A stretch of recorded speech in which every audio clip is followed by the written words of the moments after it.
Down in Bumble Lane there lives a big fat woman, and if you want to know her name you have to pay a shilling. Sailors 2 and 6, soldiers 2 and a penny, big fat men £2.10, little kids a penny. My name is Oliver St. John Gogarty, but you probably recognise me better as stately, plump Buck Mulligan.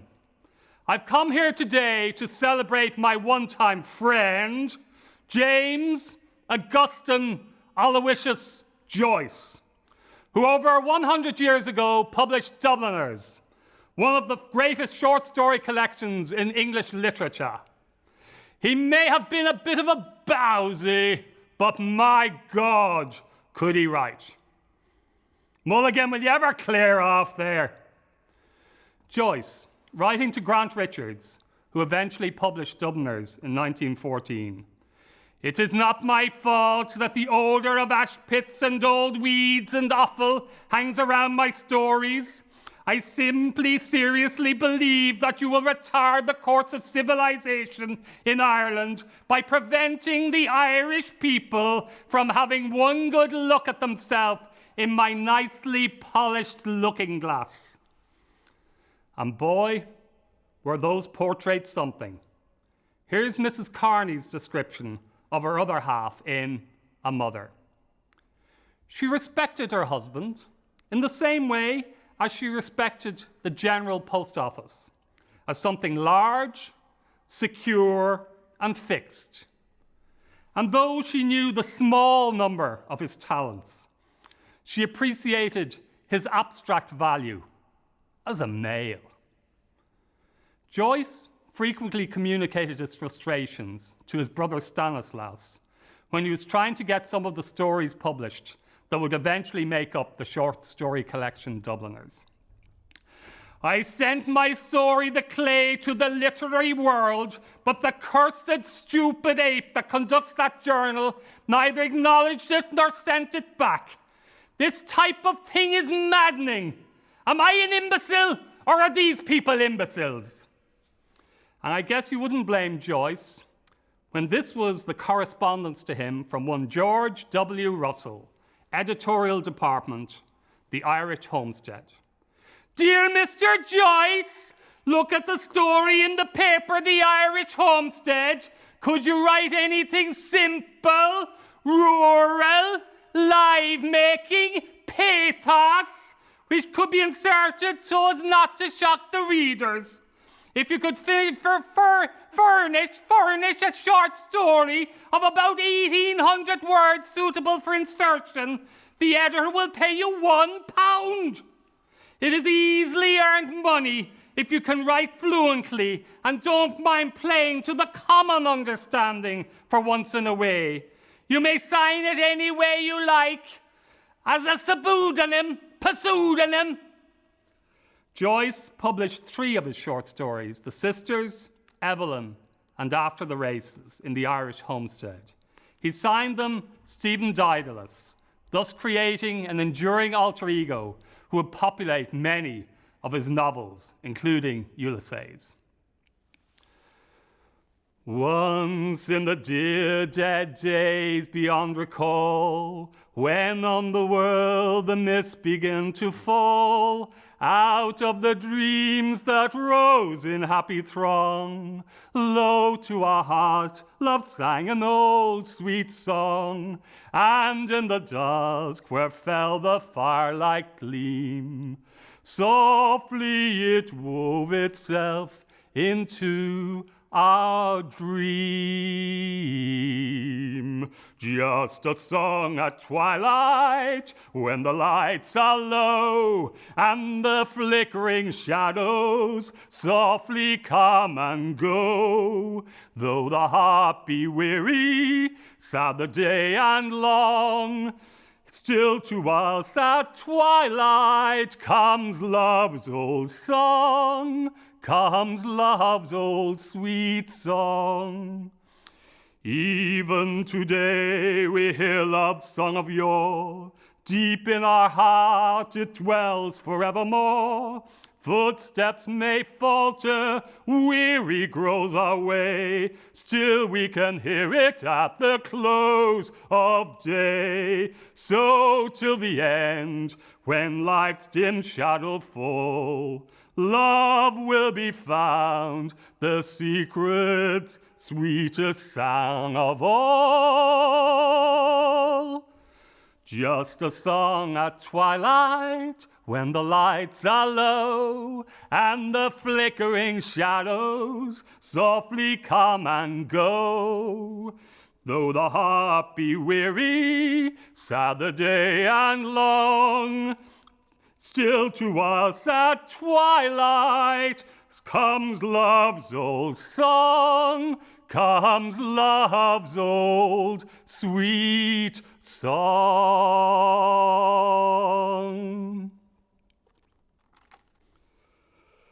In exasperation at his troubles in getting his work published, Joyce even approached Mills and Boon, the publisher of lowbrow romantic novels, to see if they would publish it. If this bizarre union had indeed taken place and been consummated, imagine what they would have made of Ulysses, and in particular, Molly Bloom. Much of Dubliners is based on real places, but also on real events and real people.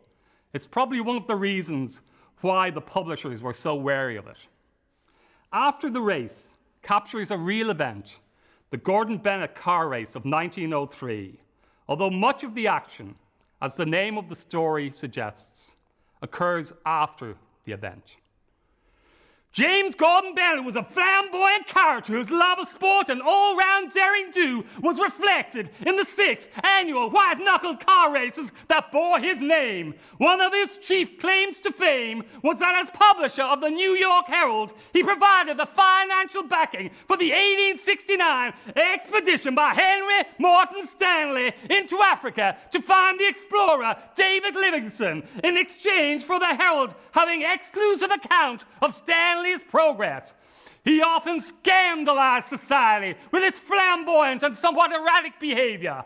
In 1877, he left New York for Europe after an incident that ended his engagement to the socialite Caroline May. Arriving late and somewhat inebriated at a party hosted by Caroline May's father at the May family mansion, he got so drunk that he mistook the fireplace, some say the grand piano, for a toilet and proceeded to urinate in full view of the guests. The marriage was called off, and this was after he had spent $20,000 on her dress. As Del Boy would say, Gordon Bennett wasn't a samplonker. Have you heard of old Humpty Dumpty? How he fell with a roll and a rumble, curled up like our Oliver Crumble, at the butt of the magazine wall, hump helmet and all. He was one time our king of the castle, now he's kicked around like a rotten old parsnip, and from Green Street he'll be sent by order of his worship to the penal jail of Mountjoy, jail of Mountjoy, jail him with joy. He was father for all things and schemes for to bother us, slow coaches and immaculate contraceptives for the populace, mare's milk for the sick, 7 dry Sundays a week, open-air love and religious reform, so hideous in form. He was jouting by Wellington's monument, the oratorious hippopotamus, when some bugger came up to the back of his omnibus, and he called his death a Fusiliers with his rent and his rears, and they gave him 6 years. Now all the king's men are his corpses, couldn't resurrect his corpses, for there is no true spell in Connacht or hell that's able to raise a Cain. The song that Bowsy Gilgerty just sang is from Joyce's poems Penny Each. In fact, Joyce was a keen musician and an excellent singer. Did you know that Joyce once sang on the same program as the great Count John McCormack, the famous Irish tenor? Joyce loved music, and it percolates through much of his work. Indeed, his wife Nora once said, "Jim, you should have stuck to the singing." In 1903, in preparation for performing in that year's Feis Ceoil, which was the Irish national song contest of the day, Joyce came up with a novel way to ensure that his preparation would be professional, but also cost neutral. He ordered a grand piano from Pigott & Sons of Grafton Street in Dublin, conveniently assuring that he was out when the piano arrived, thus no tip for the delivery man. The timing of the arrival of the piano was critical, coming as it did some 6 weeks before the Feis Ceoil took place.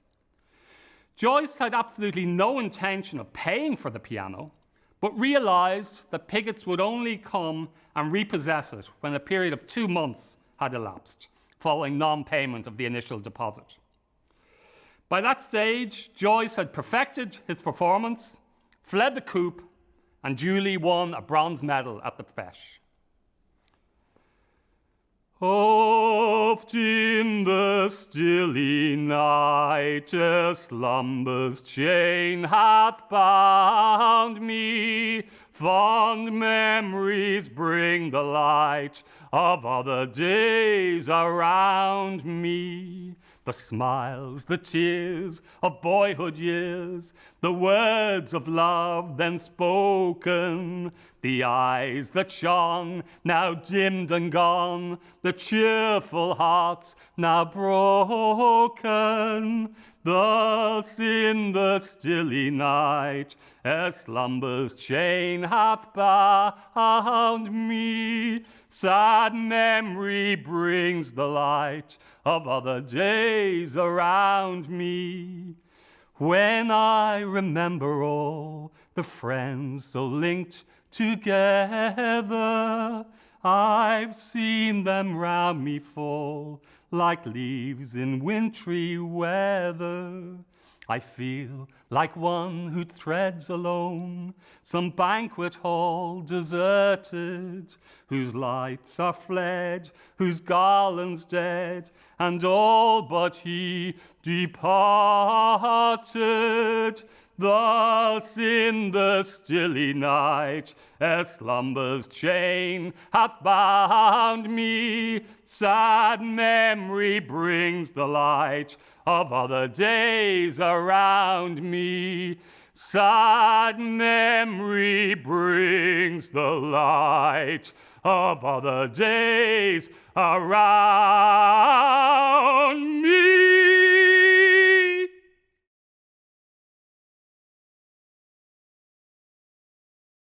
Tim Finnegan lived in Watling Street, a gentleman Irish mighty odd. He had a voice both rich and sweet, and to rise in the world he carried a hod.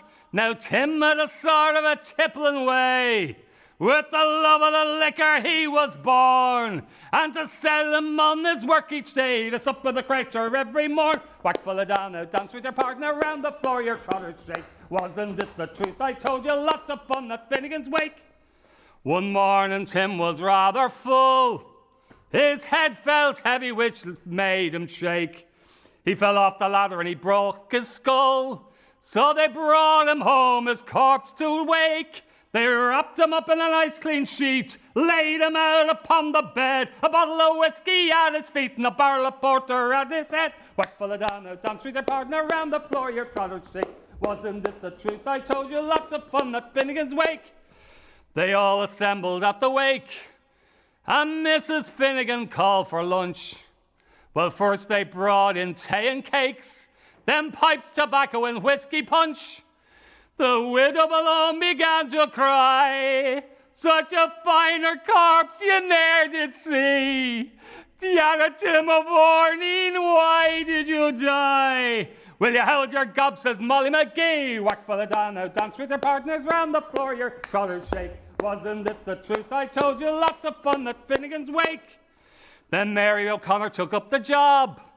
Ah, Biddy, she, you're wrong, I'm sure. Well, Biddy gave her such a belt in the gob, she left her sprawling on the floor. Mighty war did then engage, women to women and man to man. Shillelagh law was all the rage, around the ruction soon began. Whack for the down, out, dance with your partners, round the floor your trotters shake. Wasn't it the truth? I told you, lots of fun at Finnegan's wake. Then Mickey Mulvaney ducked his head as a naggin of whiskey flew at him. It missed him landing on the bed. The whiskey splattered over Tim. Be Daddy revives and see how he rises. Tim Finnegan rising from his bed, saying, "Whittle your whiskey round like blazes by the thunder and Jesus. Did you think I was dead? Whack full of down, out, dance with your partners down the floor, your trotters shake. Was it the truth I told you? Lots of fun at Finnegan's Wake. Whack full of down, out, dance with your partners round the floor, your trotters shake. Wasn't it the truth I told you? Lots of fun at Finnegan's Wake." As well as being a popular folk ballad, Finnegan's Wake is also the stream of consciousness novel that Joyce wrote about the river that runs through his native city, one Anna Livia Plurabella. While we frequently think of Joyce as being harsh on his fellow countrymen, he could also paint us in quite a favourable light, particularly in comparison to our nearest neighbours. And in spite of everything, Ireland remains the brains of the kingdom. The English, judiciously practical and ponderous, furnish the overstuffed stomach of humanity with a perfect gadget: the water closet, the present-day toilet. The Irish, condemned to express themselves in a language not their own, have stamped on it a mark of their own genius and compete for glory with the civilized nations. And then what do they call it? English bloody literature! Did you know that James Joyce once worked in a bank? Yep, in Rome, in 1906, but he hated it. And who would blame him having to work with those, bankers? And he returned to Trieste in 1907. And did you know that Marilyn Monroe once kept a copy of Ulysses in her car, read it frequently, and loved the sounds of it? And did you know that Joyce had a Belfast connection? He came to Belfast with two of his wealthy Italian friends. Their mission? To open a cinema. But despite traipsing around the city for most of the day, they could find neither suitable premises nor someone to grant them a license. But Joyce eventually did have his wish. He opened the Volta, the first cinema in Ireland, on 45 Mary Street in Dublin on the 20th of December, 1909. Some of Joyce's stories have political undertones, perhaps none more so than Ivy Day in the committee room. "I know the little game that they're at," said Mr. Henchy. "You must owe the city fathers money nowadays if you want to be made Lord Mayor. Then they'll make you Lord Mayor. By God, I'm thinking seriously of becoming a city father myself. What do you think would I do for the job?" Or again, also in Ivy Day in the committee room. "The working man," said Mr. Hines, "gets all the kicks and no halfpence, but his labour produces everything. The working man is not looking for fat jobs for his sons and his nephews and his cousins. The working man is not going to drag the honour of Dublin in the mud to please a German monarch." Are you listening, Frau Merkel? "Let us pause in life's pleasures and count its many tears while we all sup supper with the poor. There's a song that will linger forever in our ears. Oh, hard times come again no more. 'Tis the song, the sigh of the weary. Hard times come again no more. Many days you have lingered around my cabin door. Oh, hard times come again no more. While we see mirth and beauty and music light and gay, there are frail forms fainting out that door. Though their voices are silent, their pleading looks will say, oh, hard times come again no more. 'Tis the song, the sigh of the weary. Hard times come again no more. Many days you have lingered around my cabin door. Oh, hard times come again no more. 'Tis a sigh that is wafted across the troubled wave. 'Tis a wail that is heard upon that shore. 'Tis a dirge that is murmured around the lowly grave. Hard times come again no more. 'Tis the song, the sigh of the weary. Hard times come again no more. Many days you have lingered around my cabin door. Oh, hard times come again no more. Many days you have lingered around my cabin door. Oh, hard times come again no more.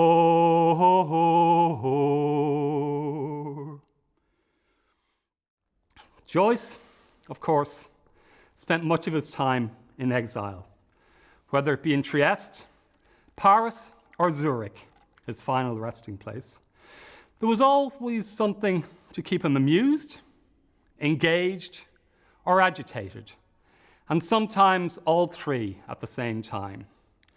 In a 1921 letter to Harriet Weaver, he wrote, "A batch of people in Zurich persuaded themselves that I was gradually going mad and actually endeavored to induce me to enter a sanatorium where a certain Dr. Cheung, the Swiss Tweedledum, not to be confused with the Viennese Tweedledee Dr. Freud, amuses himself at the expense, in every sense of the word, of ladies and gentlemen who are troubled with bees in their bonnets."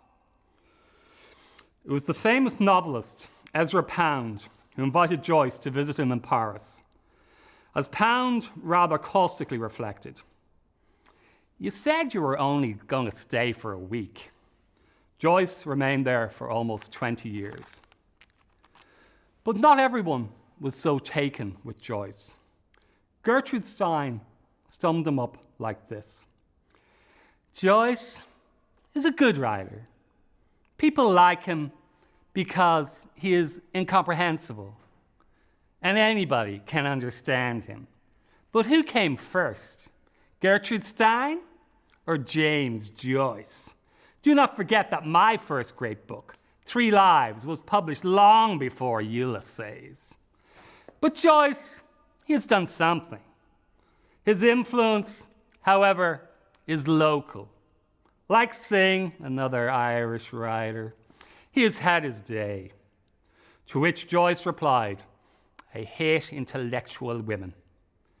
Indeed, Joyce had a novel, a somewhat cruel description of Miss Stein, which he shared with a friend as he watched her ice skating. "If only that monstrous nose of hers resembled a carrot more, she might make a plausible snowman, eh?" Rather cruel and not very fair. Of course, it was in Paris that Joyce made the acquaintance of one of the many women who championed his work. Sylvia Beach was the postmodern midwife who delivered Joyce's masterpiece, Ulysses, to the world from her wonderful bookshop, Shakespeare and Company, at Numero 10, Rue de l'Odéon. Joyce rather affectionately referred to it as Stratford-on-Odéon. But there is another Odéon connection in Joyce's life, and it centers on Café Odéon in Zurich. While Vladimir Ilyich Lenin most certainly did not visit Ireland at the behest of the big fella Michael Collins, as was suggested by one former Taoiseach Prime Minister, Lenin did speak with an Irish accent. While the identity of his Irish tutor has never been known until now, we can reveal exclusively to you here today that we do know both Vladimir Ilyich Lenin and James Augustine Aloysius Joyce. They both lived in Zurich in 1917, throwing up the rather mouth-watering possibility that perhaps Joyce schooled the future communist leader in the Irish English as Vlad and Jim sipped coffee, or probably something slightly stronger, in one of their favourite brasseries, the aforementioned Café Odéon. The violets were sent in the woods, Nora, displaying their charms to the bees. When I first said I loved only you, Nora, and you said you loved only me. The chestnuts' bloom gleamed through the glade, Nora. A robin sang loud from the tree. When I first said I loved only you, Nora, and you said you loved only me.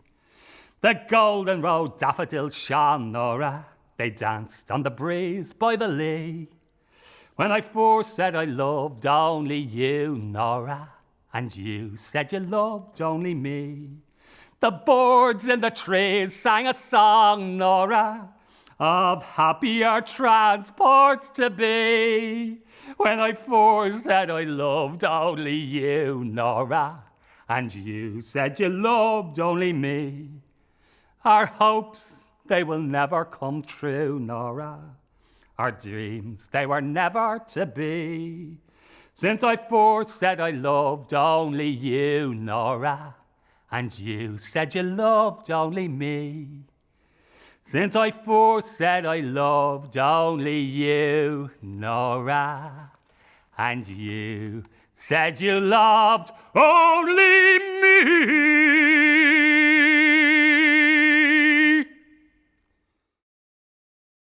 But we will leave the last word to the aforementioned Nora.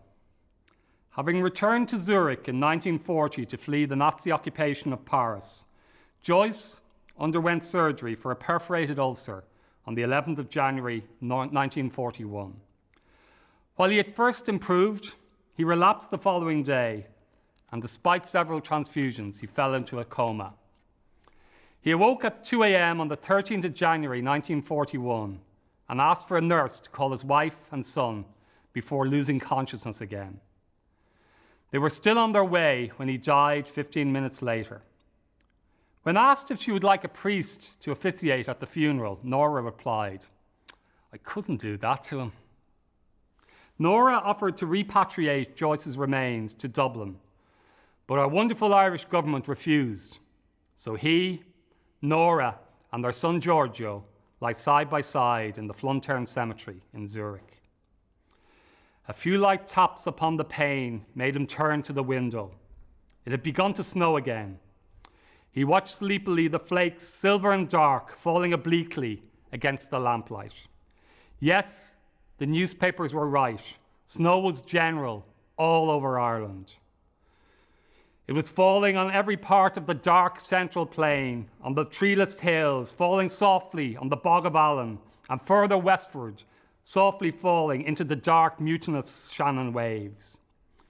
It was falling, too, upon every part of the lonely churchyard on the hill where Michael Fury lay buried.